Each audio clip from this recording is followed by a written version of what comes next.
Palmolive Soap, your beauty hope, and Luster Cream Shampoo for soft, glamorous, caressable hair bring you Our Miss Brooks, starring Eve Arden.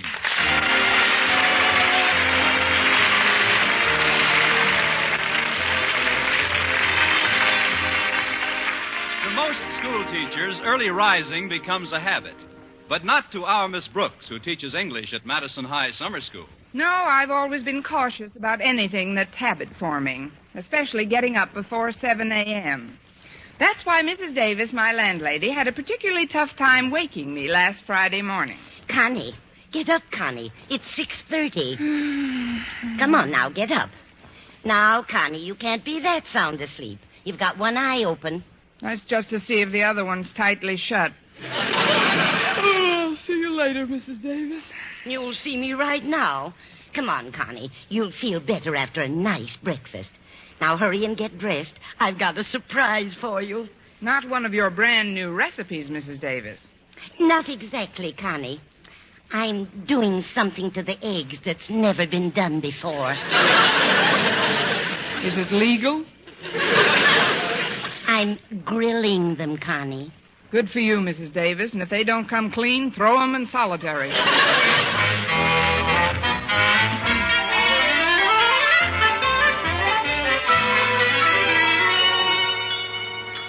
Well, how do you like the eggs that way, Connie? They're surprisingly edible, Mrs. Davis. You were telling me about your date last night. What happened after Mr. Boynton took you to the park? Well, first we took a nice, long, bashful walk around the zoo. Then we sat down on Mr. Boynton's favorite bench. You'd be surprised how cooling and refreshing it was just to sit there. Refreshing? Yes, it's right outside the polar bear's cage. Oh, it was a beautiful night. Mr. Boynton looked up at the full moon. Then he sighed, his lips parted. And then? He sneezed. And was that all, Connie? Certainly not, Mrs. Davis. I looked right into his eyes and softly murmured, Gesundheit. Then he took me home. Why, I'm surprised at you, Connie, missing a big opportunity like that. What do you mean, Mrs. Davis? You said Mr. Boynton sneezed. Yes? A man's sneeze is very important, Connie. It isn't something that you can dismiss lightly. What should I have done? Painted a picture of it? Men are like children, Connie. They like people to make a fuss over them when they don't feel well. As soon as Mr. Boynton sneezed, you should have treated him for a bad cold. Treated him? But how? You should at least have made him a cup of hot tea. I would have, but the polar bears were using the kettle. You forget, Mrs. Davis, we were in the park. Then you should have left the park. Don't you see, Connie? Every man likes to know that his well-being is a matter of vital importance to his woman. But, Mrs. Davis, I am not, if you'll excuse the expression, and I certainly will, his woman.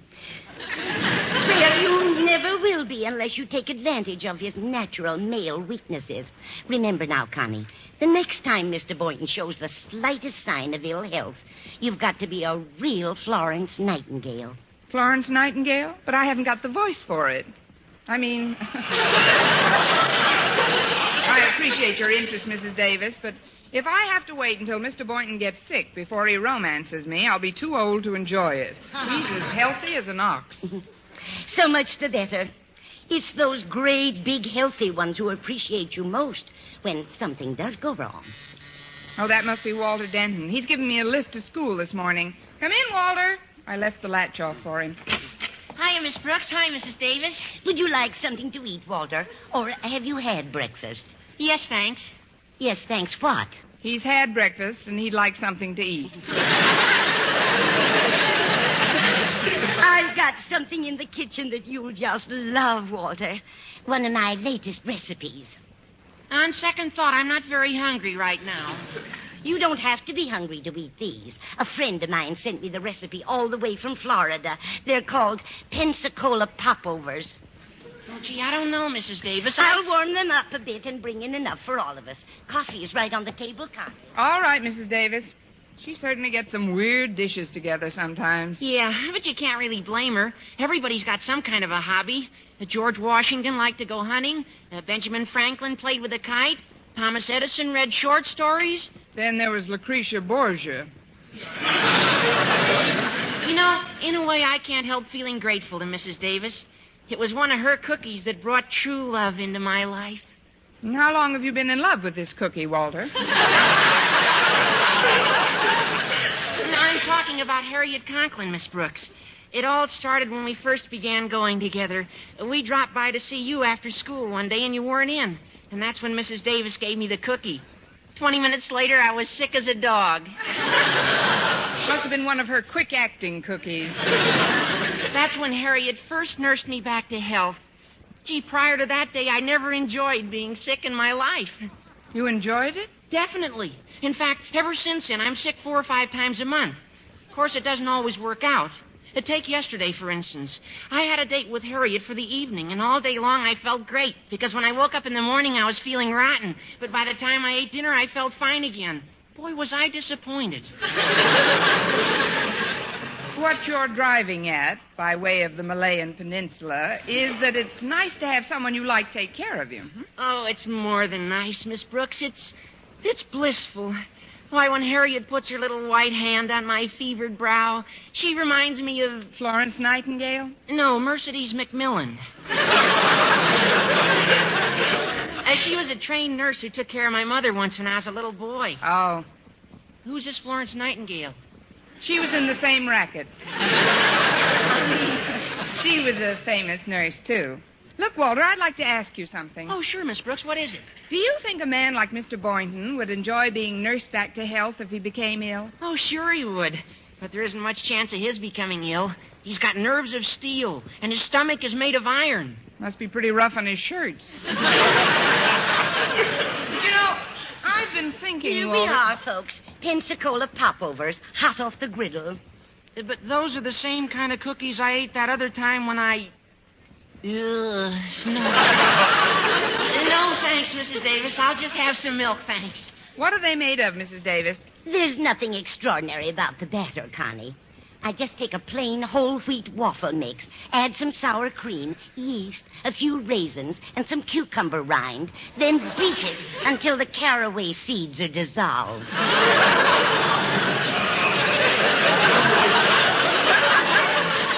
That's the least you can do for them. Mrs. Davis, would you put some of those in a couple of bags for me? I'd like to take them to school. To school, Connie? Yes. Mr. Boynton may have an iron stomach, but I think these cookies might rust it a little.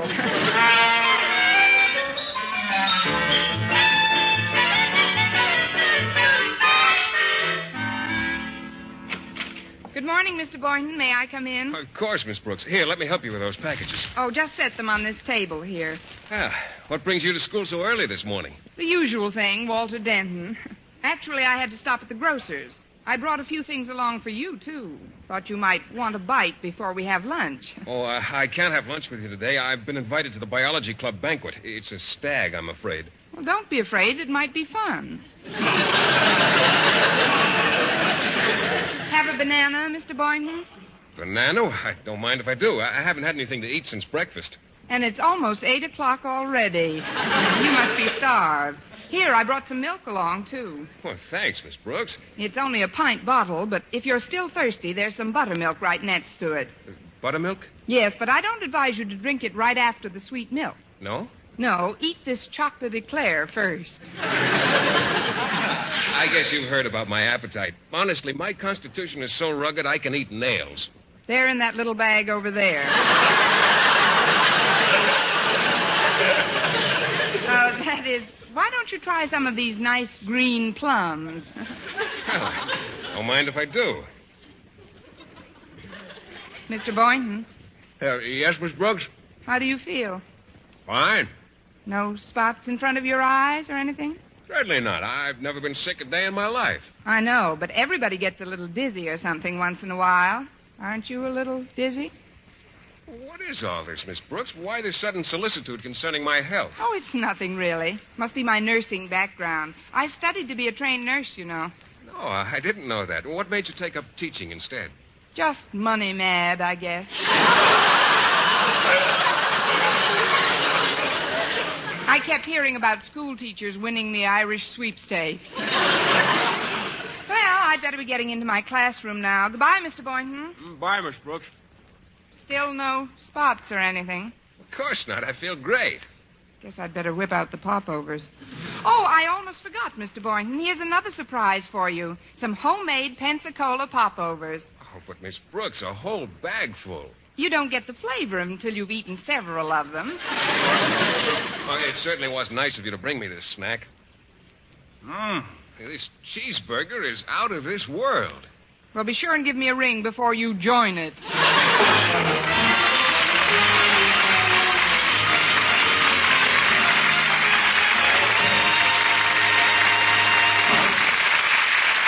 Our Miss Brooks, starring Eve Arden, will continue in just a moment. But first, here is Vern Smith. For bearskin beauty, it's bat-size palm olive with its famous beauty lather. Yes, bat-size palm olive for loveliness all over. There's something thrillingly new in this wonderful beauty lather of bath-size palm olive soap. New fragrance, new charm, new allure. See if palm olive in your daily tub or shower doesn't leave your shoulders, arms, and back, yes, all of you, softer and smoother, completely lovelier all over. You'll thrill to the tender whisper of perfume it leaves on your skin, a whisper that says, "Come hither to romance." And this new bat-size palm olive is so big, so thrifty, economical to use because it lasts so long and gives so much soft, lovely lather so fast. That soft, lovely lather with its alluring new fragrance is palm olive soaps alone. Palm olive's famous beauty lather. Yes, a new fragrance, new charm, new allure that can make every woman a vision of delight in the new revealing fashions that show so much more of you. So remember, for bearskin beauty, it's bat-size palm olive with its famous beauty lather. Yes, bat-size palm olive for loveliness all over. Get bath-size palm olive soap tomorrow. Menfolk love it, too.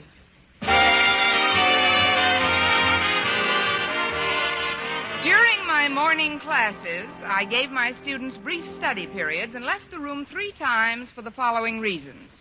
At 9:15, I stepped out for a hot dog and a bag of caramels, which I promptly delivered to Mr. Boynton. At 10:45, he gracefully accepted 2 cream puffs and a Loganberry popsicle. At 11:30, I brought him a taffy apple on a stick, some French pastry, and a pineapple malted. Shortly before 12 noon, I entered the biology laboratory to claim the body.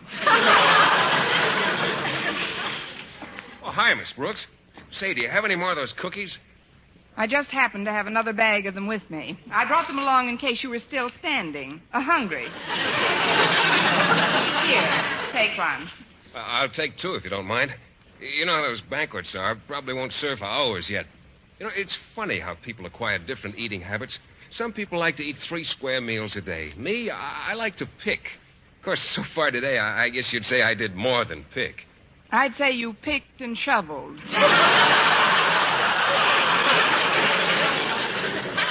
Well, the trouble with most people is their eyes are bigger than their stomachs. Why, any insurance company will tell you how dangerous it is to become overweight. And it's almost impossible to avoid getting too heavy if you don't cut down on your food intake as you get older. What's in that other bag? It's a turkey sandwich, Mr. Boynton. Here, take it. Oh, now, just a minute. Accepting a few little snacks is one thing, but this looks like a pretty expensive sandwich. How much was it, Miss Brooks? Oh, forget it, Mr. Boynton. No, I won't. How much did this turkey sandwich cost you? I got it for nothing. Where? A rich uncle died and left it to me. Now, take it, Mr. Boynton. It's yours. No, Miss Brooks, not until you tell me how much it cost. All right. It cost 45 cents. Oh, well, thanks a lot.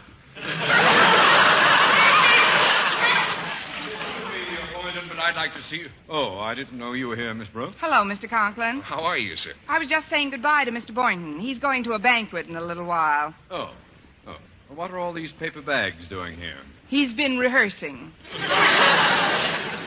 Would you like a piece of this turkey sandwich, Mr. Conklin? No, thank you. I've had my lunch. Well, how about one of these cookies? They're very good. Oh, thanks, Boynton. I'll take it with me. You can't take it with you. I mean, take a couple of them, Mr. Conklin. Oh, thanks. The reason I dropped in, Boynton, was to caution you about locking all your cages before leaving school. I wouldn't want any of our students to be bitten by one of your experimental animals. Oh, you don't have to worry about that, Mr. Conklin. My animals are all harmless. Well, even if they did nip someone, there'd be no trouble securing first aid. Not with Miss Brooks around. Miss Brooks? Well, yes, she studied to be a trained nurse, before she took up teaching. Really? Really? Then the nursing profession's loss is Madison High School's loss.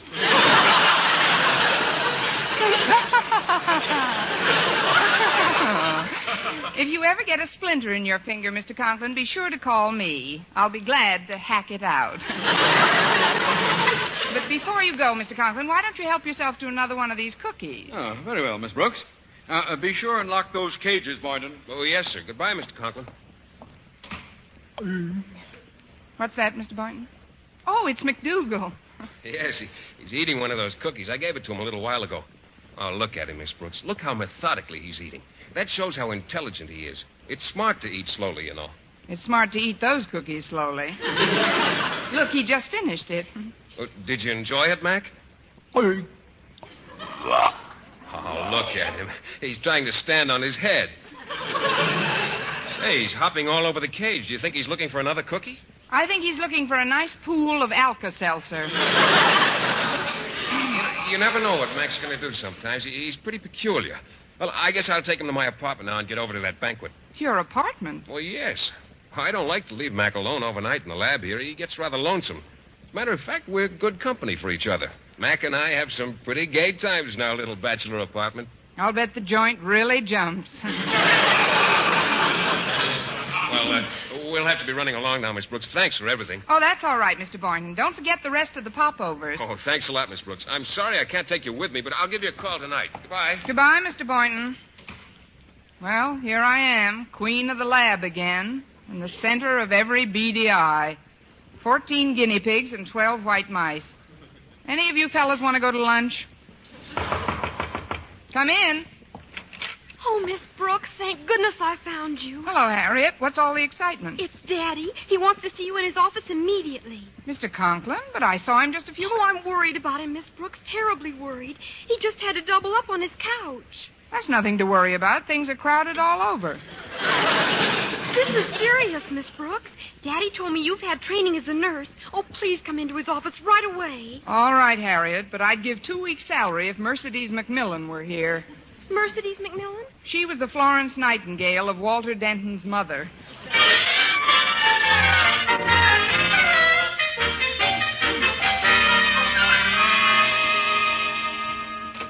Gee, I'm glad you got here, Miss Brooks. How's Mr. Conklin feeling, Walter? Oh, why do I have to... Does that answer your question? Here's Miss Brooks, Mr. Conklin.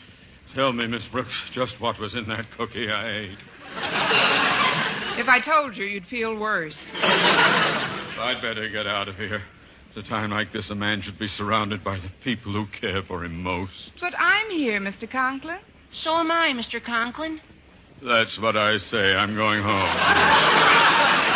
Here, Daddy, here's a nice glass of water. No, not now, Harriet. I'm going home to your mother. She'll know what to do for me. Miss Brooks, please lock up the office before you leave. Yes, sir. Don't you worry about a thing, Mr. Conklin. We'll take care of everything. Yeah.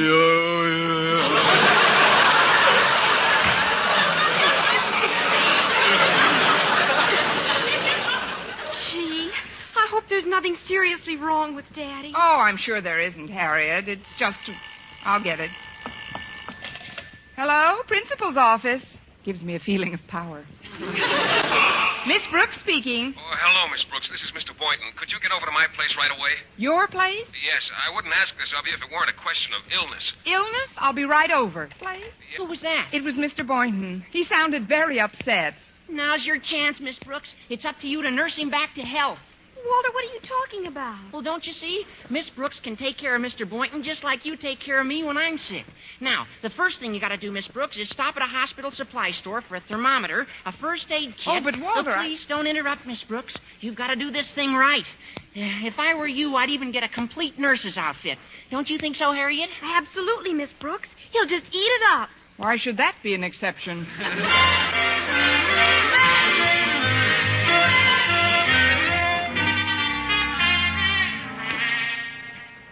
There you are, Mac. Just rest on this pillow a while. It's all right. You'll feel better when Miss Brooks gets here. Oh, I hate to leave you while you're feeling like this, but I've got to go to that luncheon. Come right in, Miss Brooks. Oh, thank heaven I'm not too late. It is quite serious, I'm afraid, but... Miss Brooks, you've got on a nurse's uniform. No talking, Mr. Boynton. You mustn't exert yourself. Now take this thermometer. Just breathe normally. Thermometer? But, no, just a minute, Miss Brooks. Keep it in your mouth, please. Well, what do I want with a thermometer? Your pulse is very rapid. Ought to be checked regularly for long periods. Why, I might have to sit here holding your hand like this for months. Or at least until your pulse is back to normal. Of course, by that time, mine will be completely out of control. You haven't given me a chance to explain, Miss Brooks. I'm not the patient. You're not the patient, Mr. Boynton? No, Miss Brooks. In fact, I've got to hurry right over to that luncheon. I'm late now. But, Mr. Boynton, I've got quite an investment in this little occasion. That is, if you're not the patient, who is? It's McDougal. McDougal? You can say that again, Mac.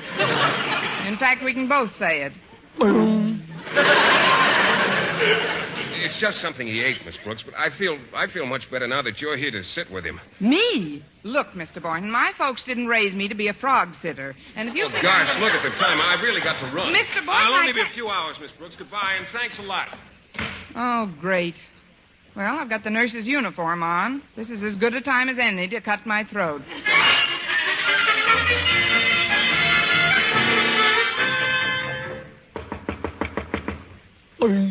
Don't get up, Mac. I'll answer it. Oh,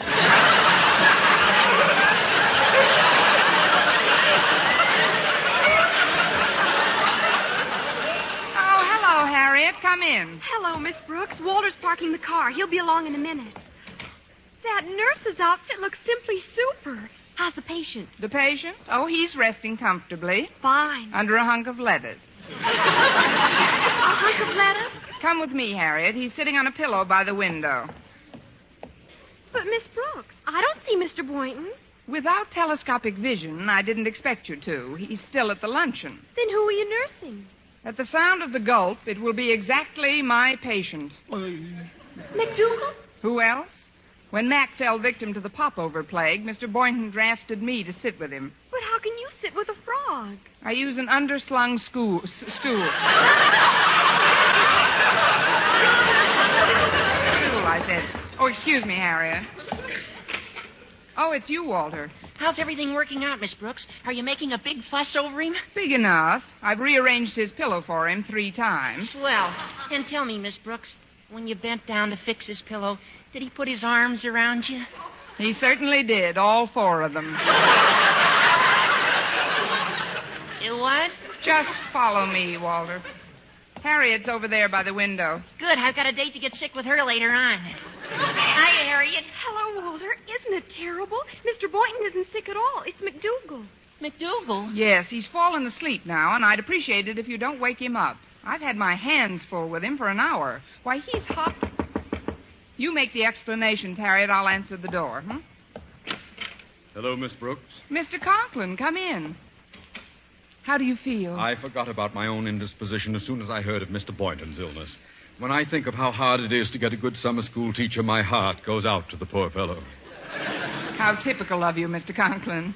May I, for just a moment, go in and pay my respects to the patient? Well, right now, he's unconscious. Unconscious, Miss Brooks? Yes, but I'm sure he'll be croaking any minute.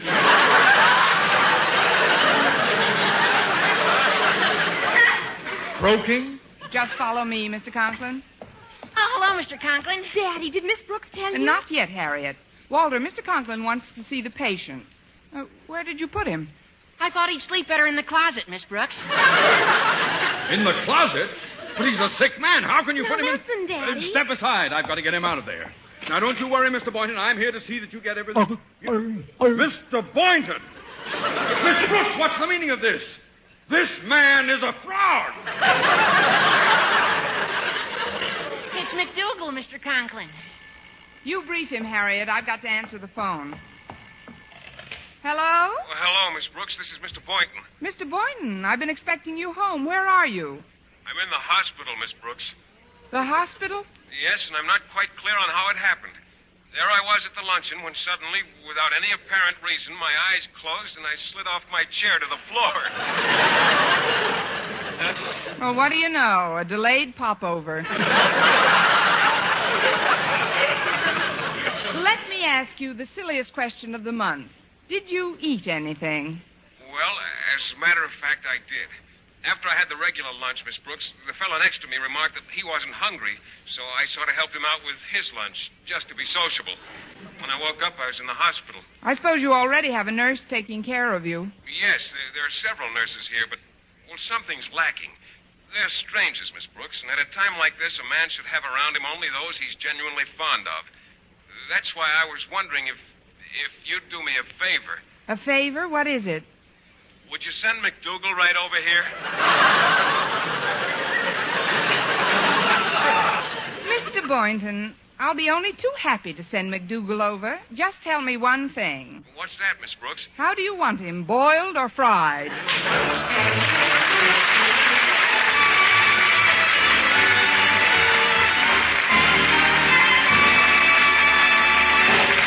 Eve Arden as our Miss Brooks returns in just a moment, but first... Dream girl, beautiful luster cream girl. Tonight, yes, tonight, show him how much lovelier your hair can look after a Luster Cream shampoo. Luster Cream, world's finest shampoo. No other shampoo in the world gives you Kay Daumit's magic blend of secret ingredients plus gentle lanolin. Not a soap, not a liquid. Luster Cream shampoo leaves hair 3 ways lovelier. Fragrantly clean, free of loose dandruff, glistening with sheen, soft, manageable. Even in hardest water, Luster Cream lathers instantly. No special rinse needed after a Luster Cream shampoo. So gentle, Luster Cream is wonderful even for children's hair. Tonight, yes, tonight, try Luster Cream shampoo. Dream girl, beautiful luster cream girl. You owe your crowning glory to a luster cream shampoo. And now, once again, here is our Miss Brooks. Well, after a few hours in the hospital, Mr. Boynton returned home. Immediately following a very touching reunion with McDougal, he turned to me. I can't tell you how grateful I am for all you've done, Miss Brooks. Well, try.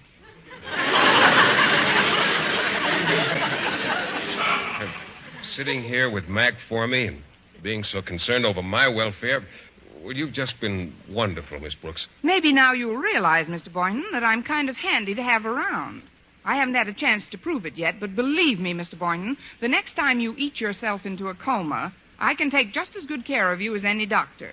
Of course, my rates will be slightly different from the doctor's. Different? Yes, I can only afford to pay you about $1 a visit. Next week, tune into another Our Miss Brooks show brought to you by Palmolive Soap, Your Beauty Hope, and Luster Cream Shampoo for soft, glamorous, caressable hair. Our Miss Brooks, starring Eve Arden, is produced by Larry Burns, written and directed by Al Lewis, with music by Wilbur Hatch.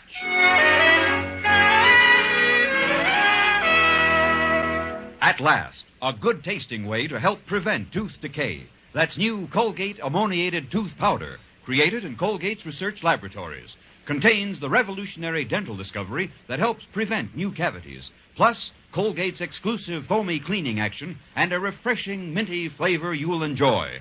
Get Colgate ammoniated tooth powder today. Economical 4-ounce size, only 43 cents.